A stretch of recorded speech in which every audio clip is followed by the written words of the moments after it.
प्रिय श्रोता, नमस्कार। कार्यक्रम वेद पाठशाला में आपका हार्दिक स्वागत है। इस कार्यक्रम में हम परमेश्वर के वचन का विस्तार पूर्वक अध्ययन किया करते हैं, जो आपकी आत्मिक उन्नति के लिए लाभदायक सिद्ध होगा। तो लीजिए सुनते हैं आज का ये संदेश। प्रिय श्रोता, वेद पाठशाला की अगली कक्षा में हम आपका स्वागत करते हैं। इस कक्षा का सर्वेक्षण संसार में सबसे अधिक प्रसिद्ध पुस्तक अर्थात पवित्र शास्त्र बाइबल का सर्वेक्षण है। हमारे सर्वेक्षण ने हमें पुराने नियम के नबियों की पुस्तक तक ले आया है और इन दिनों में हम छोटे नबियों की पुस्तकों का सर्वेक्षण कर रहे हैं। मैंने पहले भी आपको बताया था कि छोटे नबी इसलिए छोटे नहीं कहलाते क्योंकि इनकी पुस्तकें छोटी हैं और बड़ी नबियों की बड़ी हैं। शायद आप कलीसिया में जाते होंगे और वचन सुनते होंगे तो इन छोटे बड़े नबियों के नाम भी सुने होंगे। ओबद्याह का दर्शन इस प्रकार है। हम लोगों ने यहोवा की ओर से समाचार सुना है और एक दूत अन्य जातियों में यह कहने को भेजा गया है, उठो, हम उससे लड़ने को उठें। मैं तुझे जातियों में छोटा कर दूंगा, तू बहुत तुच्छ गिना जाएगा। हे पहाड़ों की दरार में बसने वाले, हे ऊंचे स्थान में रहने वाले, तेरे अभिमान ने तुझे धोखा दिया है। तू मन में कहता है, कौन मुझे भूमि पर उतार देगा? परंतु चाहे तू उकाब की नाई ऊंचा उड़ता हो, वरन तारागण के बीच अपना घोंसला बनाए, तो भी मैं तुझे वहां से नीचे गिराऊंगा। यहोवा की यही वाणी है। श्रोता मित्र, इस प्रकार ओबद्याह के पुस्तक का प्रारंभ होता है। ओबद्याह छोटे नबियों में से आता है क्योंकि उसका पुस्तक छोटा है। उसमें केवल एक ही अध्याय है। पवित्र शास्त्र में ओबद्याह की भविष्यवाणी सबसे छोटी पुस्तक है।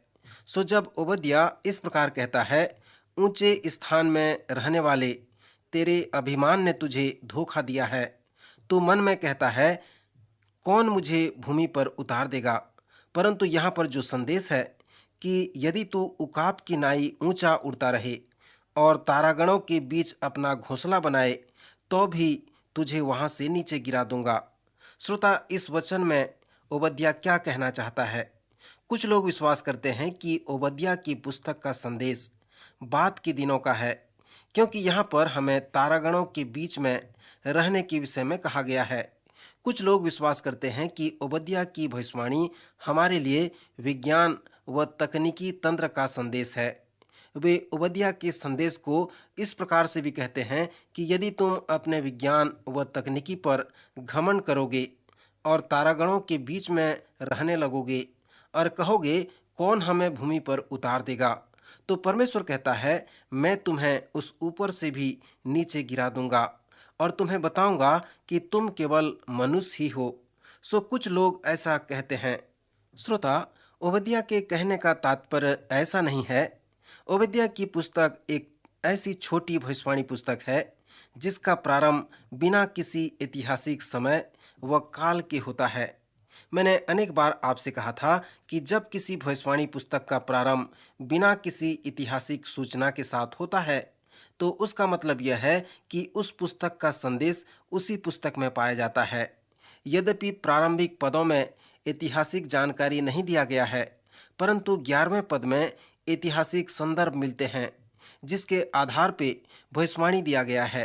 कभी कभी भविष्यवाणी पुस्तक का सारांश आपको ऐतिहासिक संदर्भ भी बताएगा।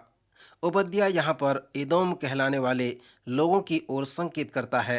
11वें पद के आगे ओबद्याह एदोम के लोगों से कहता है, जिस दिन परदेसी लोग उसकी धन संपत्ति छीन कर ले गए और बिराने लोगों ने उसके फाटकों से घुसकर यरूशलेम पर चिट्ठी डाली, उस दिन तू भी उनमें से एक था, परंतु तुझे उचित न था कि तू अपने भाई के दिन में अर्थात उसकी विपत्ति के दिन में उसकी ओर देखता रहता और यहूदियों के नाश होने के दिन उनके ऊपर आनंद करता और उनके संकट के दिन बड़ा बोल बोलता। तुझे उचित न था कि मेरी प्रजा की विपत्ति के दिन तू उसके फाटक से घुसता और उसकी विपत्ति के दिन उसकी दुर्दशा को देखता रहता और उसकी विपत्ति के दिन उसकी धन संपत्ति पर हाथ लगाता। तुझे उचित न था कि संकट के दिन उसके बचे हुओं को पकड़ता, क्योंकि सारी अन्य जातियों पर यहोवा के दिन का आना निकट है। जैसा तूने किया है वैसा ही तुझसे भी किया जाएगा। तेरा व्यवहार लौटकर तेरे ही सिर पर पड़ेगा। श्रोता मित्र, ओबद्याह के संदेश व उसके बोझ को समझने के लिए एदोम शब्द को समझना अति आवश्यक है। यदि आप पवित्र नगर को गए होंगे तो उस चट्टान पर बने हुए लाल गुलाब की तरह उस शहर में अवश्य गए होंगे। वहां जाने के लिए आपको अम्मन यर्दन होकर जाना पड़ेगा और फिर वहां से आप मोआब के दक्षिणी भाग में होते हुए मृत सागर में जाएंगे, जो पृथ्वी पर 7 अद्भुत बातों में एक है। फिर 30 मिनट के बाद आप वहां से कनान के निचले भूमि में जाएंगे, जहां पर दोनों तरफ आपको लाल पत्थर दिखेगा जो 700 फीट ऊंचे हैं और उनमें बड़ी खाई और संकरी दरारें हैं। और वहीं वो स्थान है जहां पर एदोमी रहते हैं।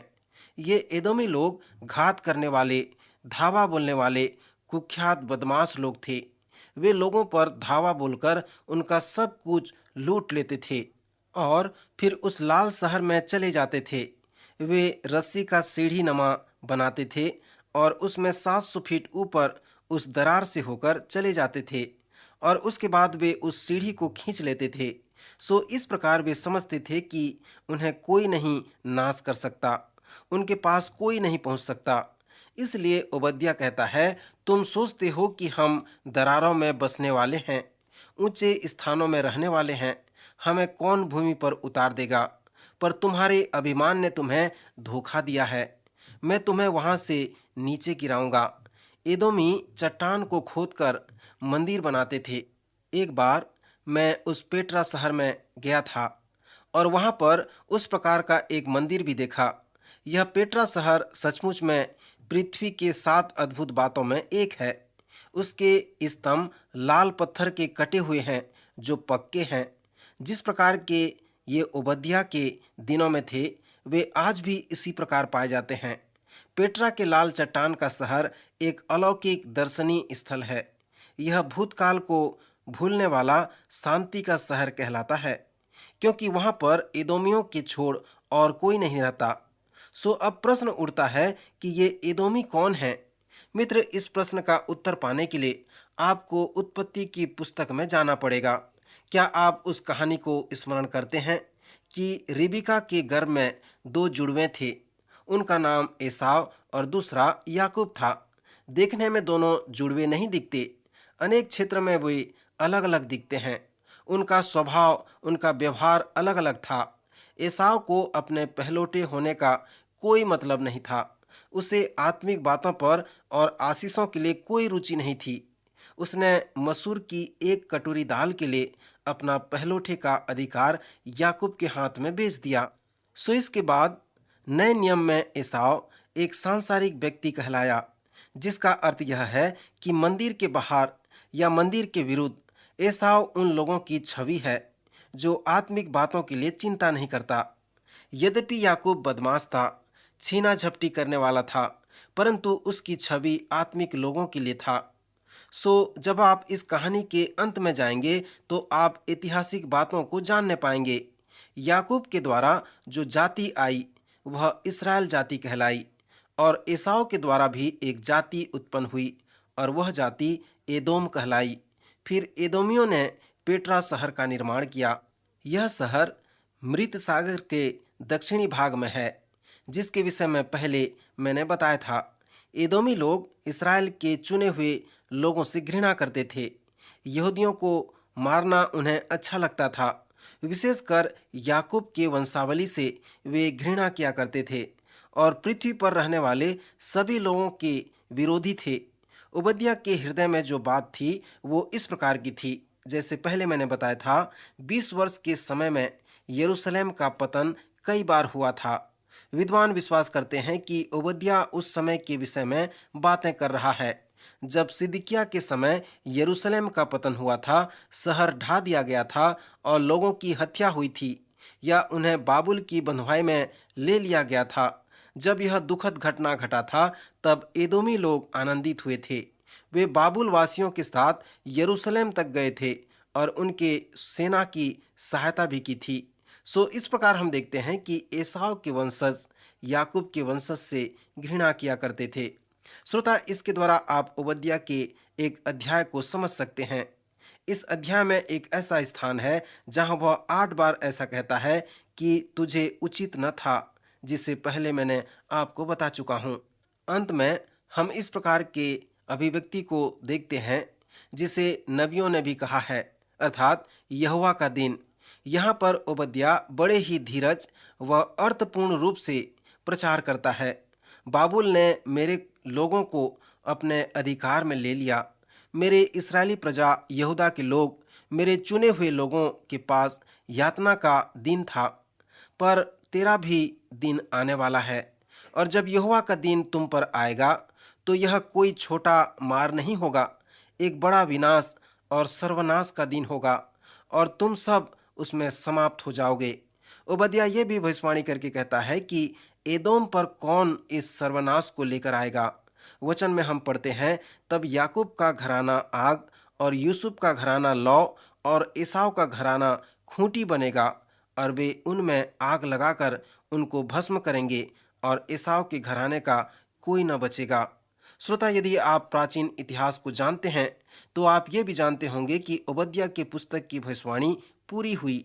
हम सही समय तो नहीं जान सकते, परंतु ऐसा लगता है कि यरूशलेम के पतन के समय यह भविष्यवाणी पूरी हुई थी। 5 वर्ष के पश्चात बाबुल की सेना ने यरूशलेम को जीत लिया था। फिर एदोम जाकर उसे भी जीत लिया। उन्होंने पूर्ण रूप से एदोमियों का विनाश तो नहीं किया, परंतु उन्हें हरा दिया। फिर बाद में लगभग 163 बीसी में मेकिबियंस आकर एदोम को जीत लिए। उसके बाद 63 एडी में रोमी आकर एदोम को जीत लिए।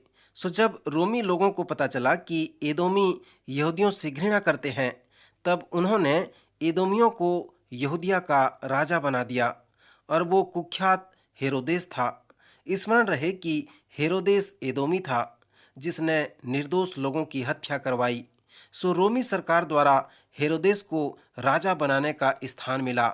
श्रोता, इस प्रकार हम देखते हैं कि ओबद्या की भविष्यवाणी पूरी हुई और यथार्थ रूप से सब कुछ सत्य हुआ। यहूदा के दंड और एदोम पर परमेश्वर के न्याय के मध्य अंतर है। भजन 1 के संदेश में है, जिसे हम भजन में पढ़ते हैं, और वो संदेश है, 2 मनुष्य मंच पर हैं, उनमें से आप कौन से हैं? धन्य पुरुष के पास सब प्रकार के आत्मिक आशीषें हैं, और उसके आशीषित होने का जो कारण है कि वह पापियों के मार्ग में खड़ा नहीं होता, परंतु उस दुष्ट का जीवन बड़ा कठिन है। भजन के अंत में हम पढ़ते हैं कि दुष्ट का मार्ग नाश होता है। श्रोता, ओबद्या की पुस्तक का जो आत्मिक प्रयोग है वो भजन 1 के जैसा है। तो हमें इस सच्चाई पर भी ध्यान करना है कि यह छोटी पुस्तक इब्राहिम की वाचा को पूरा करता है। जब परमेश्वर ने उन विशेष लोगों को बुलाया, तब उसने इब्राहिम से प्रतिज्ञा की थी कि जो तुझे आशीर्वाद दे उन्हें मैं आशीष दूंगा, और जो तुझे कोसे उसे मैं शाप दूंगा। यरूशलेम के पतन और याकूब के विपत्ति के समय एदोम उनका विरोधी हो गया था और आनंदित व हर्षित होने लगा। वह अदुल्फ हिटलर तृतीय के जैसे करने लगा, जैसे कि हिटलर ने परमेश्वर के चुने हुए लोगों को सताया था। इसलिए वह आग से बुझा हुआ राख के जैसे हो गया। श्रोता, परमेश्वर ने इब्राहिम के साथ जो वाचा बांधी थी वह अनेक बार उदाहरण के रूप में आया है। पुराने नियम के इतिहास में और सांसारिक इतिहास में भी आया है। जिन लोगों ने परमेश्वर के चुने हुए लोगों को सताया, उनका अंत राग के साथ हो गया। ओबद्या की पुस्तक में एदोम के साथ ऐसा ही हुआ था, क्योंकि उन्होंने इब्राहिम के पुत्रों को और इसहाक और याकूब को सताया था। इस पुस्तक में एक और आत्मिक प्रयोग है जो इस संदेश का केंद्र है, अर्थात ये 2 भाई एसाव व याकूब। याकूब के विषय जैसे मैंने कहा था कि वह आत्मिक मनुष्य का छवि है। यद्यपि याकूब सिद्ध नहीं था, वरन धूर्त था, फिर भी वह आत्मिक मनुष्य का छवि था। याकूब हमारे लिए नमूना है, क्योंकि वह आत्मिक बातें चाहता था और याकूब आगे भी आत्मिक बातों में चलते रहा। जैसे पवित्र शास्त्र के आधार पे आप याकूब के जीवन का खोज करते हैं और देखते हैं कि जिसके द्वारा चुने हुए लोगों का नाम आया, तो आप एक ऐसे व्यक्ति को देख रहे हैं जिसका जीवन आत्मिक लोगों के लिए उदाहरण व नमूना बन गया। जब याकूब एक जाति बना तो वह जाति हमारे लिए एक नमूना बना। श्रोता, स्मरण रहे कि पुराने नियम के ऐतिहासिक पुस्तकों में हमारा जो कुंजी पद है वह पहला कुरिन्थियों उसका 10वां अध्याय 11 पद है, जहाँ पर लिखा है, परंतु ये सब बातें जो उन पर पड़ी दृष्टांत की रीति पर थी, और वे हमारी चेतावनी के लिए जो जगत के अंतिम समय में रहते हैं लिखी गई हैं। इस्राएली जाति सिद्ध नहीं है, परंतु इस्राएल हमारे लिए नमूना व उदाहरण है। इस्राएल चुनाव का उदाहरण है, क्योंकि इस्राएली लोग परमेश्वर के चुने हुए हैं। फिर इस्राएली स्वतंत्र इच्छा के उदाहरण भी हैं। अपने चुनाव करने में वे स्वतंत्र थे। इस्राएली लोगों ने परमेश्वर से कहा कि परमेश्वर की योजना जो उनके लिए है वे उसे नहीं चाहते और उसमें सहभागी होना नहीं चाहते। सो इस प्रकार हम देखते हैं कि मेरे व आपके लिए इस्राएल एक उदाहरण व चेतावनी है। जैसे आप एसाव की वंशावली को देखते हैं जिसमें एदोम आया, तब उसमें एक और व्यक्ति को देखेंगे जो हमारे लिए एक संदेश है और व्यक्तिगत आत्मिक प्रयोग भी है। एसाव सांसारिक मनुष्य का चित्रण करता है। आज हम एसाव के भौतिक व सांसारिक मनुष्य का नमूना उसे कह सकते हैं। इस व्यक्ति को आत्मिक बातों की कोई चिंता नहीं थी। यदि आप एसाव के जीवन को निकटता से अध्ययन करते हैं तो आप उसके लिए किस प्रकार के जीवन का वर्णन करते हैं? उसका उत्तर एदोम के लोगों को देखकर हम जान सकते हैं। एसाव एदोम की ओर अग्रसित हुआ करता था। एसाव का अर्थ है रोममय और एदोम का अर्थ है लाल।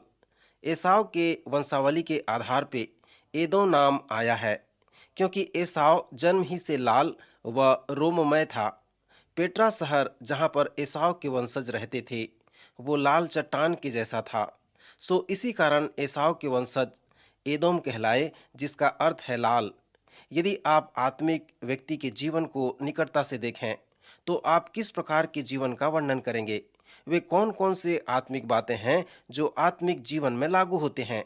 यदि आपको इस प्रश्न का उत्तर पाना है तो आपको याकूब के जीवन को देखना होगा, और तब तक देखना होगा जब तक उसका वंशज इस्राएल जाति न बन जाती। सांसारिक व्यक्ति जिसे आत्मिक बातों की चिंता नहीं होती, उसके जीवन का परिणाम क्या होता है? इस प्रश्न के उत्तर को आप एसाव के जीवन से तब देख सकते हैं जब आप उसके वंशज को एदोम जाति बनते हुए देखते हैं। सो जब आप एक सांसारिक व्यक्ति के जैसा जीवन निर्वाह करते हैं तो आप उस दावत के परिणाम को खाते हैं जो एदोम कहलाता है। श्रोता मित्र, मैं विश्वास करता हूं कि ओबद्या की पुस्तक में ये दो विपरीत व्यक्ति हमारे लिए आध्यात्मिक संदेश हैं। इन दोनों व्यक्ति के जीवन में आप एक रोचक बात देखते हैं, अर्थात रिबका के गर्भ में ये दोनों रहते हैं। अनेक लोगों का विश्वास है कि यह संदेश हम सब के लिए है और संभवतः हम सब में यह हर समय पाया जाता है। हम में याकूब का भी स्वभाव है और एसाव का भी स्वभाव है, क्योंकि पवित्र शास्त्र में हमें इस प्रकार सिखाया गया है। एक सेवक गांव में जाकर सेवा कार्य प्रारंभ किया, जहां पर अनेक लोग विश्वासी हो गए।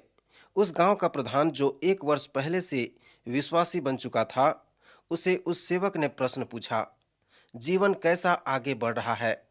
प्रधान ने उत्तर देकर कहा, ऐसा लगता है कि मेरे अंदर 2 कुत्ते हैं, एक काला कुत्ता है और एक सफेद कुत्ता है, और हर समय वे लड़ते रहते हैं। तब सेवक ने पूछा, किस कुत्ता ने जीत हासिल की? प्रधान ने उत्तर देकर कहा, जिसे मैंने भोजन कराया उसी ने विजय हासिल की है। श्रोता मित्र, इस प्रकार इस सत्य के अनेक उदाहरण हैं, और यह सच है कि हम में 2 प्रकार के स्वभाव हैं। रोमियो की पत्री के 7वें अध्याय में पौलुस प्रेरित वर्णन करके कहता है, क्योंकि जिस अच्छे काम की मैं इच्छा करता हूँ वह तो नहीं करता, परंतु जिस बुराई की इच्छा नहीं करता वही किया करता हूँ। मैं यह व्यवस्था पाता हूँ कि जब भलाई करने की इच्छा करता हूँ तो बुराई मेरे पास आती है, क्योंकि मैं भीतरी मनुष्यत्व से तो परमेश्वर की व्यवस्था से बहुत प्रसन्न रहता हूँ, परंतु मुझे मेरे अंगों में दूसरे प्रकार की व्यवस्था दिखाई पड़ती है, जो मेरी बुद्धि की व्यवस्था से लड़ती है और मुझे पाप की व्यवस्था की बंधन में डालती है, जो मेरे अंगों में है। सो इस दशा को देखकर पौलुस रो पड़ता है और कहता है, मैं कैसा अभागा मनुष्य हूँ, मुझे इस मृत्यु की देह से कौन छुड़ाएगा। फिर उत्तर आता है, प्रभु यीशु मसीह के द्वारा परमेश्वर मुझे इस मृत्यु की देह से छुड़ा सकता है। श्रोता, इस प्रकार हम देखते हैं कि हम में दो प्रकार के स्वभाव होते हैं। हम में एसाव का भी स्वभाव है और हम में याकूब का भी स्वभाव है। परंतु यहाँ पर जो महत्वपूर्ण बात है कि आप किसके स्वभाव में विकसित होना चाहते हैं, किसके स्वभाव को अपने जीवन में आगे बढ़ाना चाहते हैं। ओबद्या की पुस्तक यद्यपि एक छोटी पुस्तक है जिसमें एक ही अध्याय है, फिर भी इसका संदेश अर्थपूर्ण है। कृपया याकूब व एसाव के जीवन कहानी को पढ़ें और ध्यान करें कि याकूब कैसे इस्राएल बना और एसाव कैसे एदोम बना। फिर हम देखते हैं कि याकूब परमेश्वर के साथ सारी रात मलयुद्ध करता रहा। यह मलयुद्ध परमेश्वर के साथ प्रारंभ हुआ और याकूब द्वारा समाप्त हुआ। पर जब वह याकूब पर प्रबल नहीं हुआ, तब वह याकूब के जांग की नस को छुआ और फिर मलयुद्ध करते करते याकूब के जांग की नस चढ़ गई। तब उसने याकूब से कहा, मुझे जाने दे, क्योंकि भोर होने वाला है। पर याकूब ने कहा, जब तक तू मुझे आशीर्वाद न दे, तब तक मैं तुझे जाने न दूंगा। उसने याकूब से पूछा, तेरा क्या नाम है? उसने कहा, याकूब। फिर उसने कहा, तेरा नाम अब याकूब नहीं, परंतु इस्राएल होगा। और फिर अनेक शब्दों में परमेश्वर ने याकूब से बातें की। उसने कहा, तू परमेश्वर से और मनुष्यों से भी युद्ध करके प्रबल हुआ है। सो परमेश्वर ने याकूब को इस्राएल कहा, जिसका अर्थ है युद्ध करने वाला। इसके बाद हम एसाव को देखते हैं। एसाव का अनुभव याकूब के अनुभव से विपरीत है। जब हमने उत्पत्ति की पुस्तक का सर्वेक्षण किया था, तब मैंने कहा था कि याकूब की कहानी हमें प्रेरित करती है कि हम परमेश्वर के पास आएं और उससे कहें कि हे परमेश्वर, मैं चाहता हूं कि आप मेरे जीवन में आएं और उसे अपने अधिकार में कर लें। आप मेरे प्रभु व मेरे परमेश्वर बन जाएं और मेरे अंदर जो एसाव का स्वभाव है उसे मेरे जीवन से निकाल दें। कभी कभी परमेश्वर हमें याकूब की तरह यब्बोक नदी में ले जाता है, हमें अपंग बना देता है ताकि वह हमें मुकुट दे सके। श्रोता, मैं विश्वास करता हूं कि हमारे भीतरी मनुष्यत्व में याकूब व एसाव दोनों के जैसे स्वभाव पाए जाते हैं। पर आपके लिए ये प्रश्न है कि उस सफेद कुत्ता और काला कुत्ता के मध्य जो युद्ध है, आप उसमें कैसे विजय प्राप्त कर सकते हैं। कभी कभी आप अपने स्वयं के व्यक्तिगत यब्बोक में जाते हैं, जिससे परमेश्वर आपको अपंग बना देता है ताकि वह आपको वो मुकुट दे सके और एसाव के नहीं वरन याकूब के स्वभाव को आप में पूर्ण कर सके। यहाँ पर आप देखें कि एक और बड़ा संदेश है जो ओबद्या की पुस्तक में आता है। वह यह है कि तुरंत या बाद में हरेक के दावत के परिणाम में बैठना पड़ता है। सो याकूब का अनुभव इस्राएल पर आता है और एसाव का एदोम पर। एदोम का प्रतिबिंब अनेक बातों पर है, जैसे एस्तर की पुस्तक के समान। साथ ही साथ इसमें स्वर्ण नियम का भी प्रारंभ होता है। जैसे हम पढ़ते हैं कि जैसा तूने किया वैसा ही तुझसे भी किया जाएगा। तेरा व्यवहार लौटकर तेरे ही सिर पर पड़ेगा। जैसे तूने मेरे लोगों के साथ किया है, उसी प्रकार तेरे साथ भी किया जाएगा। इसलिए जब आप इन छोटे से एक पेज की भविष्यवाणी पर आते हैं, तो उस दो जातियों को देखें और अनुभव करें कि रिबिका के गर्भ से ये दो जुड़वे कैसे दो जाति बन गए। यदि आप ओबद्या के संदेश से व्यक्तिगत आत्मिक प्रयोग को पाना चाहते हैं, तो याकूब और एसाव के जीवन के आध्यात्मिक प्रयोग को पता लगाएं और इसे आप उत्पत्ति की पुस्तक में सरलता से प्राप्त कर सकते हैं, जहां पर हम पढ़ते हैं कि एसाव ने अपने पहलौठे के अधिकार को मसूर के एक कटोरी दाल के लिए बेच दिया और इस प्रकार उसने पाप किया। श्रोता, इसी प्रकार आज अनेक जवान हैं जिनके जीवन के लिए परमेश्वर की महान योजना है, उसे उन्हें जानना है। यदि एक जवान को परमेश्वर बुलाता है कि वह डॉक्टर बने और उसके द्वारा सेवा का कार्य करे, सो परमेश्वर की योजना के अनुसार वह मेडिकल कॉलेज में जाता है, पढ़ाई करता है और उसके योग्य बन जाता है। पर उसी समय जब कोई उससे विवाह करता है, उससे विवाह करके वो कहता है कि वो नौकरी करेगा, पैसा कमाएगा और पृथ्वी के सब सुख सुविधाओं को प्राप्त करने की अभिलाषा करेगा। सो यदि वो जोड़ा इस प्रकार के परीक्षा में पढ़ते हैं तो वे परमेश्वर की योजना को पूरा नहीं कर पाएंगे और इस प्रकार वे पाप में पड़ जाएंगे और एसाव की तरह हो जाएंगे। श्रोता, आज इस चुनौती के साथ मैं आपको छोड़ना चाहता हूं कि आप किस प्रकार के दावत के परिणाम को खाना चाहते हैं। क्या आप एसाव के जैसा होना चाहते हैं जो इस संसार के अभिलाषा की बाट जो रहा है, या फिर आप याकूब की तरह होना चाहते हैं? प्रभु आपकी सहायता करे कि आप सही निर्णय ले सकें। प्रभु आपको आशीष दे।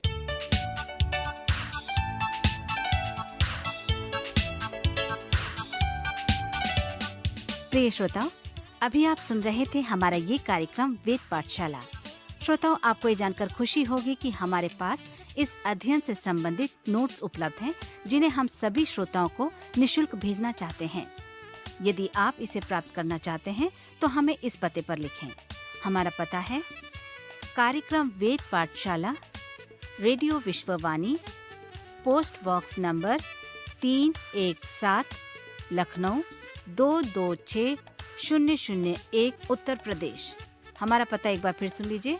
कार्यक्रम Ved Pathshala, radio Vishwavani, post box number 317, Lucknow 226001, Uttar Pradesh. और हाँ श्रोताओ, अब आप हमसे ईमेल के द्वारा भी संपर्क कर सकते हैं। हमारा ईमेल आईडी है hindiembassy@radiovv.org, hindiembassy@radiovv.org। और इसी के साथ हमारे आज के कार्यक्रम का समय समाप्त होता है। अगले कार्यक्रम में आपसे फिर भेंट होगी। तब तक के लिए आज्ञा दीजिए। नमस्कार।